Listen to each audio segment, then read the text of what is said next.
മൂവർകുട്ടി സംഘം അവതരിപ്പിച്ച ശിങ്കാരിമേളം വൈറലാകുന്നു. ഓണക്കാലത്ത് മാവേലി മന്നന് നൽകിയ യാത്രയയപ്പ് ആണ് വൈറലായത്. കോഴിക്കോട് കൊടിയത്തൂരിലെ കുട്ടിക്കൂട്ടുകാരുടെ ശിങ്കാരിമേളമാണ് കുറഞ്ഞ സമയം കൊണ്ട് വൈറലായത്.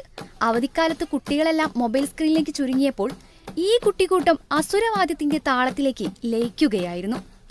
അമ്പലങ്ങളിലെയും നാട്ടിലെ മുതിർന്ന ആളുകളുടെയും പരിപാടികൾ കണ്ട് ആവേശമാർന്ന കുട്ടികൾ വീട്ടിലുണ്ടായിരുന്ന പൊട്ടിപ്പൊളിഞ്ഞ കസാരയും വീട്ടുകാർ അറിയാതെ കൊണ്ടുവന്ന ബക്കറ്റും കഴുത്തിൽ തൂക്കിയിട്ടാണ് മാവേലി മന്നനെ വരവൊരുക്കിയത്.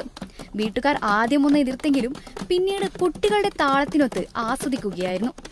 കുട്ടിക്കൂട്ടുകാരുടെ വീഡിയോ പിന്നീട് സമൂഹ മാധ്യമങ്ങളിൽ വന്നതോടെ ശിങ്കാരിമേളക്കാർ വൈറലായി.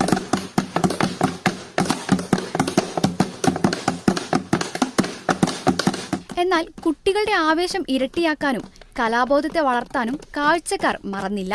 കാണാനെത്തിയവർ കുട്ടികൾക്ക് സമ്മാനത്തുകയും നൽകി കുട്ടിപ്പട്ടാളത്തെ ആവേശത്തിലാക്കി. പന്നിക്കോട് വേദവ്യാസ സ്കൂളിലെ 3ാം ക്ലാസ് വിദ്യാർത്ഥികളാണ് കാർത്തിക്കും ദർശിത്തും ആദിശും എന്ന ഈ കുട്ടി കലാകാരന്മാർ. Kerala vision news, Kozhikode.